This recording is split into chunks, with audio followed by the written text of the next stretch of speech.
Well, hello, Kitchen Science, and welcome back. Today on our show, we're going to go ahead and make some beef bird ends again, except we're going to do it a little bit differently than we did it last time. This time, oh yeah, there we go. We're going to go ahead and make it al pastor style. Stay tuned. Okay, to start off on our journey, we had to go ahead and we had to prep some peppers, and I'll show a picture in here right now, but these are three ancho chilies and three Wahila chilies.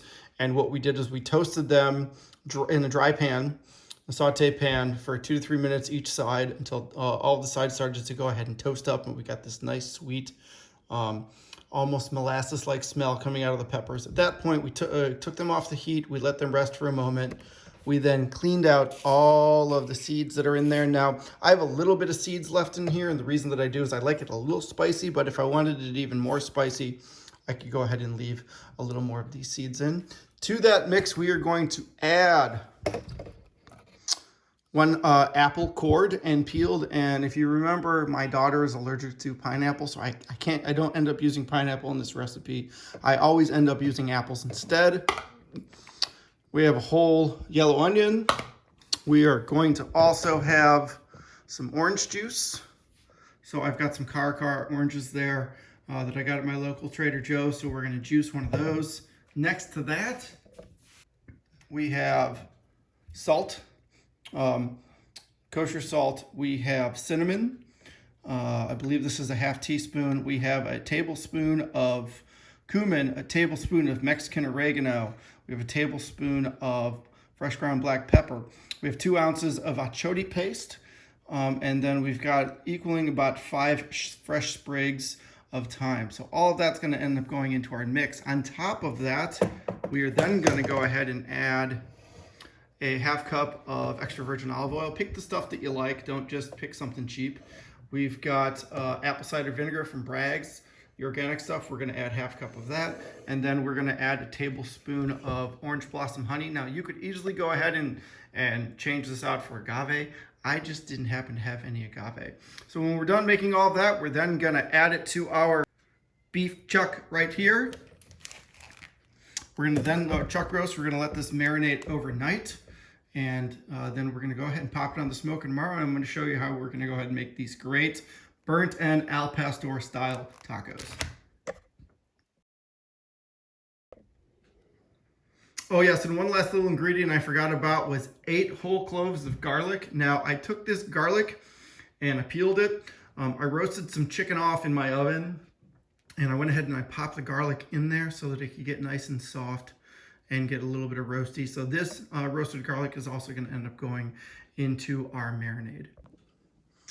All right, so one of the other things that we had to do that I forgot to mention is after we were done toasting off our peppers and pulling all the seeds out, we then need to go ahead and take them and pop them in a little bit of hot water.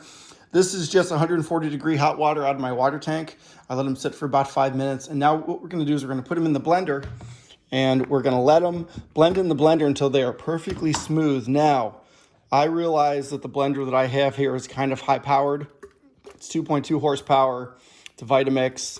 It's a very good product. It's like a $500 blender. You don't need to go ahead and go this route when putting this together, but by all means, if you do have the means to buy one of these, I would like to please go ahead and recommend it. I've had a couple. They're awesome. And I haven't had a couple because they break. They actually really don't. I've had a couple because I've worked in different environments where I've been able to use a lot of them. And they're a great product. The other thing I wanted you to see here, and it's kind of hard to see, so I'll tilt this up. When you put the peppers in, you see how they come up to about right here. You then want to go ahead and fill up about 2/3 with liquid, which is pretty much what we have here. It's kind of hard to see on this angle.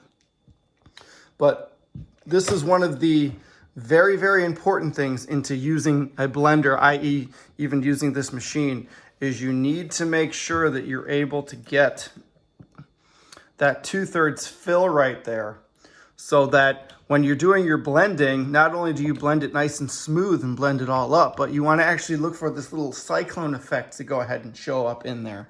So you'll notice that I took only some of the liquid. I didn't take all of it. I want to make sure that I've got my 2/3 of liquid in there. And then I want to let it go and go and go until I get that paste. And then the rest of my ingredients are going to go ahead and go in.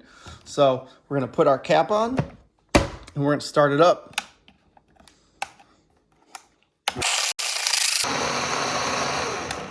All right, so now we're there. We have our consistency.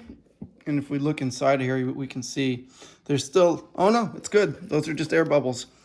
We've got a good, broken down mix of everything. So now we're going to start adding the rest of our ingredients. All right, to our mix, we are going to add our garlic. We're going to add our halved apple.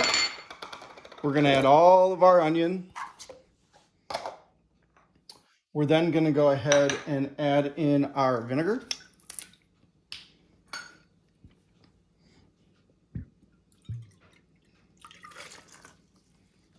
We're going to add in our oil.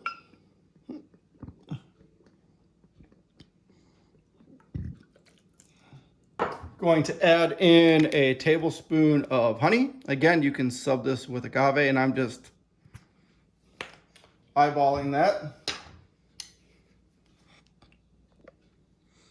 We're then going to add in our entire orange juiced.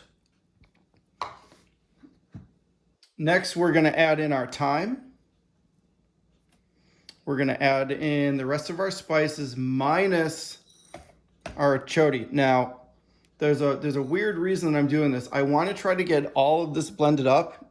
I then want to take a little bit of it. I want to mix it with the achiote. I grabbed a spatula and I scraped the sides down a moment ago just to make sure that we can get as much of this stuff in, incorporated nice together. So you want to let it go, unload it first, and then just turn it up. The motor will tell you what it needs to sound like. I usually end up going up to about 4. All right, so we are done. This didn't take more than 2 or 3 minutes. Let's go ahead and take a look at here. Nice and smooth. You can see based on how my spatula looks, it's very, very, very smooth. So now we're going to go ahead and start the process of breaking down the achiote paste puck and getting it in here. Pop back in there, and I'm going to let it go. All right, so we've got our cube in there. We're going to plug this in, and then we're going to see that color change. All right, everyone, so our marinade is done. We're now going to go ahead and set up our beef chuck. Now, I'm using beef as opposed to pork here. Normally, this would be done with pork, and on the other videos that I've done, I use pork. This time, I wanted to take sort of the best of both worlds. Burnt ends are amazing. They're nowhere near as good as the actual burnt end coming off of a brisket, but they're very, very good, and they're very, very close. Al pastor is amazing. So my idea was, hey, let's go ahead and put both of those together and let's try them out. So I have a Rubbermaid container. I have my beef chuck. I'm going to take a little bit of my marinade. Not a lot, just enough to sort of cover the bottom. Maybe like 1/8 of an inch, half of an inch, or to 1/4 of an inch. It's kind of what I have in here. I like to roll it around the sides to make sure that those sides get hit too. That way when I put the meat in, it's kind of all covered. The goal here is to get as much of the marinade around this as you can so that it's able to absorb into every nook and cranny. So then we're going to take our beautiful looking choice chuck that I got at Publix. We're going to give it a good push in there. We're then going to pour a little bit more of this in.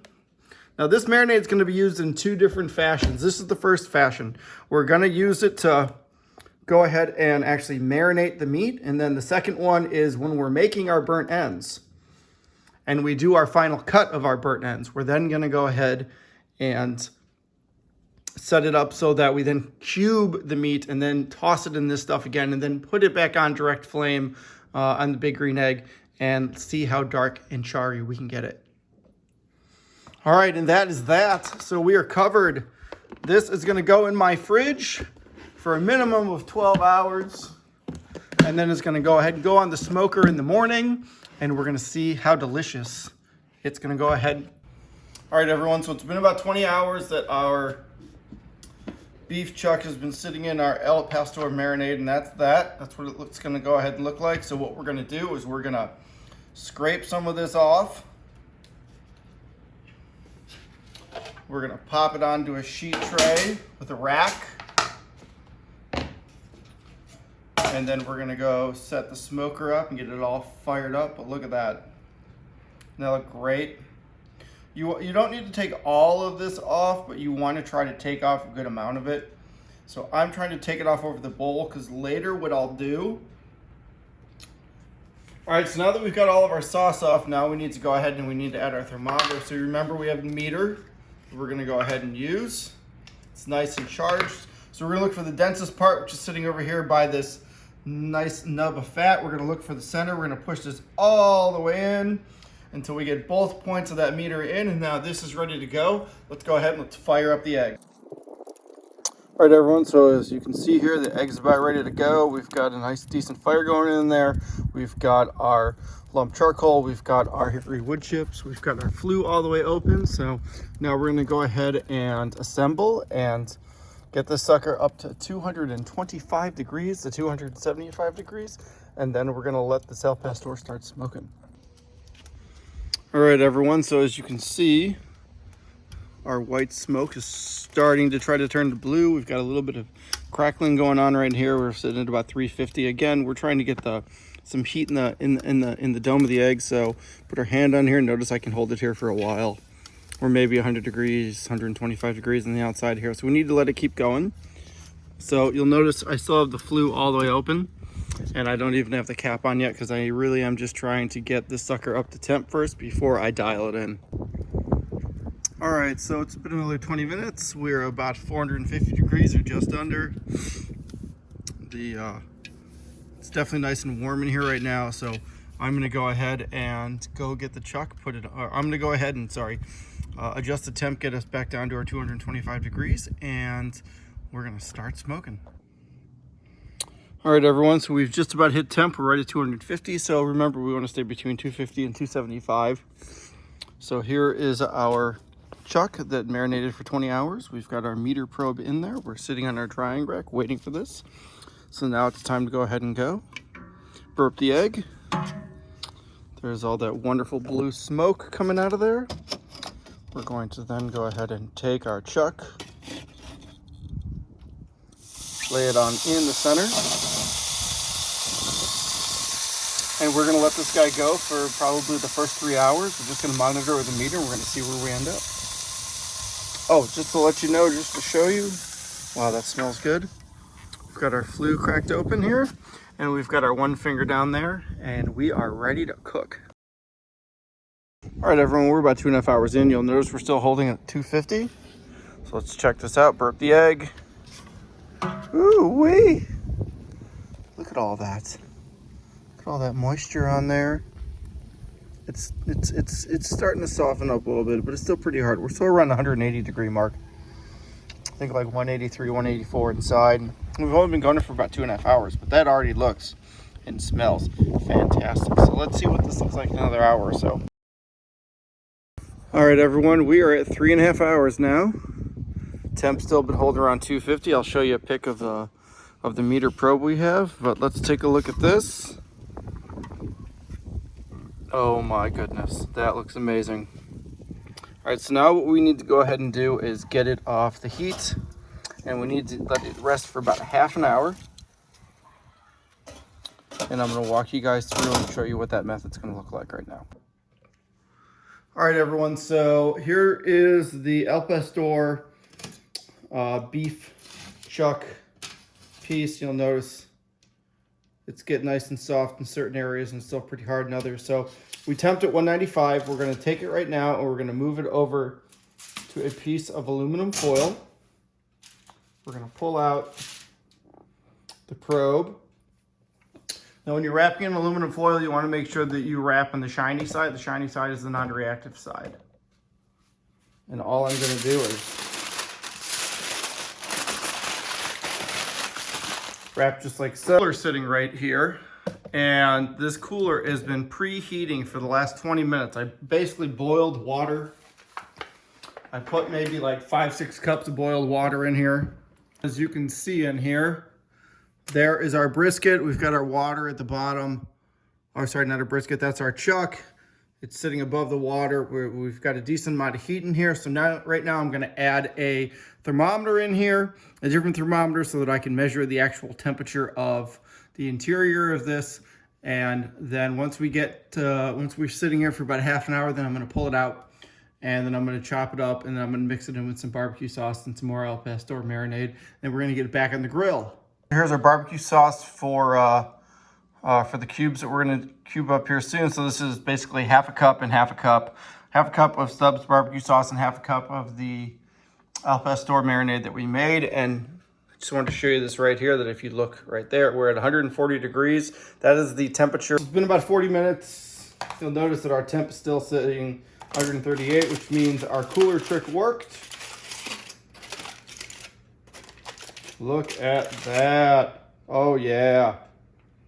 Oh yeah. So now what we want to go ahead and do is we want a cutting board. So I'm going.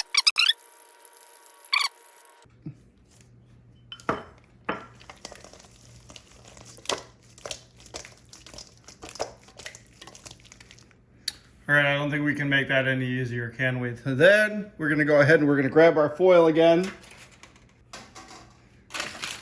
And we're kind of going to do a foil boat sort of. You guys to see this. We do a foil boat with them. Basically, we're just gonna kind of roll it around.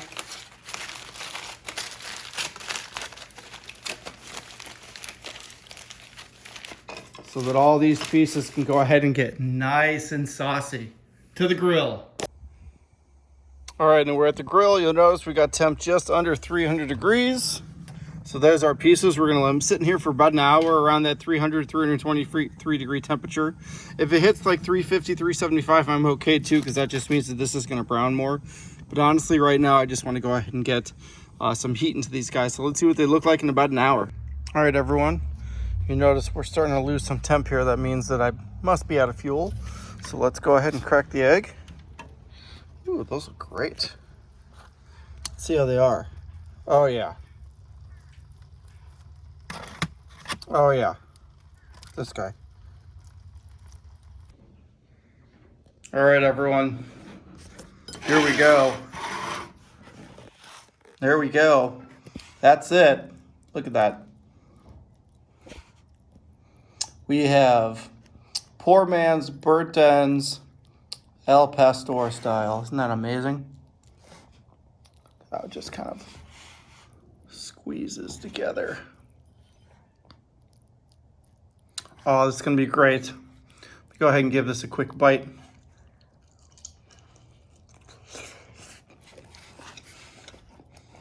Oh, wow, that's amazing. Look at all that fat.